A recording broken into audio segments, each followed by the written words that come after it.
నమస్కారం అండి. దండాలు దశకాలు సరే, ఏడకెందుకు వచ్చా? మస్కా కొట్టడానికా? నా కూతురు కోసం వచ్చాను. ఇంకా నీ కూతురేందయ్యా కోర్టు కాదన్నాక? ముళ్ళు కర్రీ ఇచ్చానంటే 30 రోజులు పడకేస్తావు. మరి అదిగల్లు వెళ్ళచ్చా? వెళ్తావా? ఏ చేయమంటావా? అన్నేమనుకో, నీకు తెలవదమ్మా. చేలో కలుపు చెప్పులో ముళ్ళు ఎట్టాటియో సెట్ చేసే ఇల్లు అట్టాటోళ్ళే. ఇలా నమ్మకూడదా? ఏమండి, నేనేం కనకమహాలక్ష్మి ఆస్తి కోసం ఆశపడటం లేదు. సమాధి దగ్గరికి వెళ్ళి దీపం వెలిగించబోతుంటే నేను చేసిన పాపం గుర్తుకొచ్చింది. ఏ చేతులతో ఇన్నాళ్ళు నా భార్యను హింసించానో ఆ చేతులతో దీపం వెలిగిస్తే తన ఆత్మకు శాంతి ఉండదు.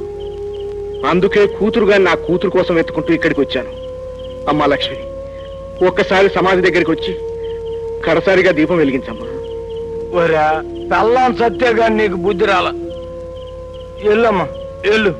ఈడి కోసం కాకపోయినా ఆ దేవత కోసమైనా ఎల్లు వెలిగించాల. ఎల్లమ్మా ఎల్లు ఎల్లు ఎల్లు. తీసుకెళ్ళా రామ్మా.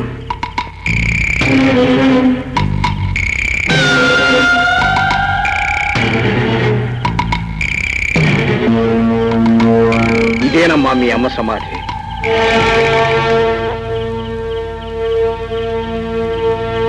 దీపం వెలిగించమ్మా.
ఒరే మనోడా, ఇసం తాగెక్కి సచ్చెట్టున్నాడు. రా ఇట్రా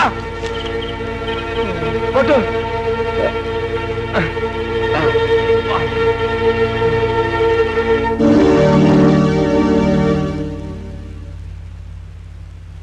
Don't worry, he will be all right.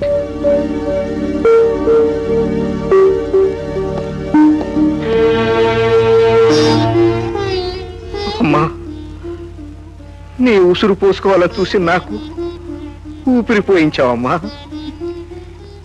నువ్వెంత కసాయపడివైనా చిన్నాళ్ళు నన్ను పెంచిన తండ్రివి కదా నాన్న. వద్దమ్మా, తండ్రి అనే మాటకే రోత పుట్టించిన మనిషినమ్మా నేను. నన్ను నాన్న అని పిలిస్తే నువ్వు రాక్షసుడు బిడ్డవైపోతావమ్మా. కొండయ్య, ఇంతకాలం నువ్వు ఎదుటి వాళ్ళ రక్తాన్ని కళ్ళ చూశావు. ఇప్పుడు కంటి నిండా నీళ్లు పెట్టుకున్నావు. అదే నీలో పశ్చాత్తాపాన్ని చూపిస్తోంది. బోసు బాబు, నువ్వు నన్ను బతికించావు. నేను మీ అమ్మ నమ్మకాన్ని బతికిస్తాను. ఆ బసవప్ప చేసిన హత్యలకు, చేయించిన దుర్మార్గాలన్నిటికీ నేనే ప్రత్యక్ష సాక్ష్యం. వాళ్ళని పోలీసులకు చెప్పేస్తాను. ఈ నెల 30వ తారీఖున శ్రీకాంత్ గారి హత్య కేసులో ఎంక్వైరీ జరుగుతుంది. వేగంగా సాక్ష్యం చెప్పబోతున్నట్టు గానీ అతనికి తెలియకూడదు. అయ్యా, కనకమహాలక్ష్మ తప్పించుకుంది. కొండే కూలిపోయేట్టు ఉన్నాడు. తమ కొంప కూడా కూలిపోతుందేమోనన్న డౌట్. బసవప్ప చేసిన అన్యాయాలన్నీ వివరించి చెప్పాలి. నేను లేడే. రైతుల్ని తీసుకెళ్లేంత మాత్రాన ఆ పసుపు ఫ్యాక్టరీని వదిలిపెడతాడా? అవును బాబు, వాడు రక్తం రుచి మరిగిన పులి. మాటు వేసి మేకపిల్లను మింగిపోతాడే గాని వేటుకు దొరకడు. తెలుసమ్మా, వాడిని వంచాలంటే సంఘటిత శక్తి కావాలని తెలుసు.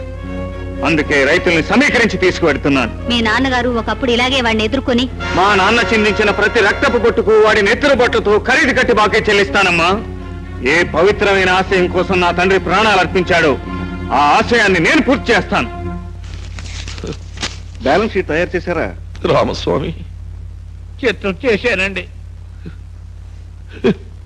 ప్లీజ్ బసవప్ప గారు ఊరుకోండి. మీరు ఈ ఫైల్ ఒకసారి చూసి సంతకాలు చేస్తే మిగతా అన్ని కార్యక్రమాలు నేను చూసుకుంటాను. ఫ్యాక్టరీని కన్న బిడ్డలా పెంచుకొచ్చాను.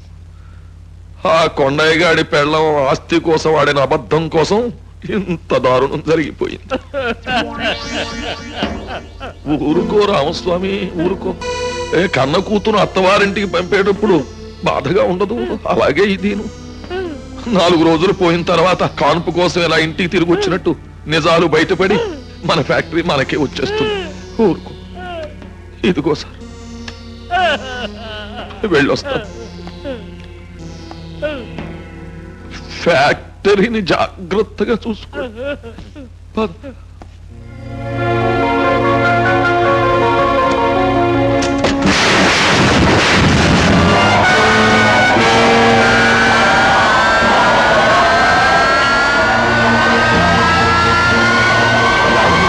ఏమైందిరా? హరి హరి, దుర్ముహూర్తంలో ఫ్యాక్టరీ అప్పచెప్పాం. ఇలాంటిది ఏదో జరుగుతుందని నేను డౌట్ పడుతూనే ఉన్నాను. నా డౌట్ కరెక్ట్.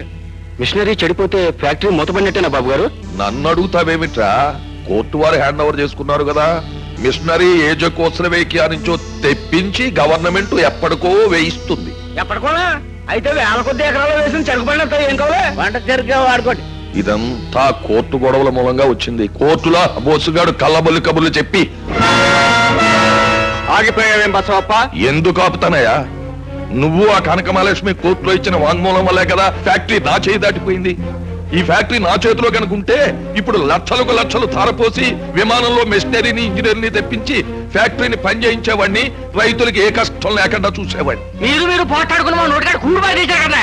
పిల్లల మీద పుస్తకాలు దాటిపెట్టి సరికేసాం కదయ్యా. మా బతికం కావాలా? ఇప్పటికైనా మించిపోయిందేమీ లేదు. వెంటనే సమ్మెలు సత్యాగ్రహాలు జరిపించండి. ఈ ఫ్యాక్టరీని తిరిగి నాకు అప్పగించేలా చూడండి. మీకు ఏ కష్టం లేకుండా చూస్తాను. ఇతన్నే నమ్ముకుంటే మీ నోట్లో దుమ్మే. బసవప్ప, గొర్రెనే నమ్మాలి కానీ కసాయి వాడిని నమ్మకూడదు. ఈ రైతుల మనసు విరిచి నా మీదకు రెచ్చగొట్టాలని చూస్తున్నావు కదూ. నీ నక్క జిత్తులను నార కింద తొక్కేసి నీ దుర్మార్గాన్ని కాల రాస్తాను. నా సర్వస్వం ధారపోసైనా సరే చేలల్లో ఉన్న చెరుకు పంటను బెల్లపచ్చల కింద మారుస్తాను. జయం మాదేనని నిరూపిస్తాను. అయ్యా, వీడి దగ్గర మంత్రశక్తులు ఏమన్నా ఉన్నాయా అని నా డౌట్. రామస్వామి, నీ డౌట్ కరెక్టేనయ్యా.